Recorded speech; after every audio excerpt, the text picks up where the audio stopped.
আপনি খুব ইজিলি যদি সবকিছু পেয়ে যান তাহলে আপনি চেয়ারটার মূল্য বুঝবেন না। সো যত বেশি আপনার রাস্তাটা কঠিন হবে তত মনে করতে হবে আল্লাহর রহমত আপনার প্রতি অনেক বেশি। না গল্পটা গল্পই থাকুক, গল্প সামনে আসে সবসময় ডেফিনেটলি আমি বলবো নাকি।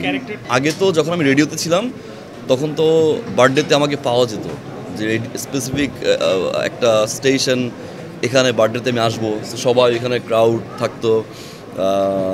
ওই সময় পাগলামি অনেক বেশি দেখতাম, এখন তো আসলে খুঁজে পায় না, পেলে তো ডেফিনেটলি। জি ডেফিনেটলি ম্যাম, এটা যারা রেডিও লিসেনার তারা বুঝবে রেডিওটা কি, যারা রেডিওর যে তারা বুঝবে আসলে রেডিওটা কি। এটা তো সবাই জানে আমার জার্নিটা কেমন ছিল, আপনি হয়তো জানেন না। আমার জার্নিটা আসলে ডেফিনেটলি অনেক কষ্টের ছিল এবং এটার জন্য আমি আলহামদুলিল্লাহ। আমি মনে করি যে কোনো একটা আর্টিস্ট যখন, শুধুমাত্র একজন আর্টিস্ট না, যে কোনো প্রফেশনেই আপনি যত বেশি কষ্ট করবেন আল্লাহ তাআলা আপনাকে শেখার অপরচুনিটি আরও বেশি দেয়। আপনি খুব ইজিলি যদি সব কিছু পেয়ে যান তাহলে আপনি চেয়ারটার মূল্য বুঝবেন না। সো যত বেশি লাইফে আপনার ক্যারিয়ারে আপনার রাস্তাটা কঠিন হবে তত মনে করতে হবে আল্লাহর রহমত আপনার প্রতি অনেক বেশি।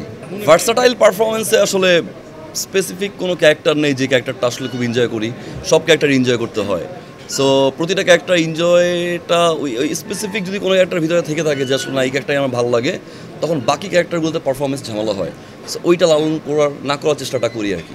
উনি এমন একজন মহানায়ক যাকে আসলে মিস না করার কোনো অপশন নেই, এবং তাকে নিয়ে আমার মনে হয় না যে কোনো নেগেটিভ কোনো লাইন আছে। ডেফিনেটলি পজিটিভ লাইন আছে।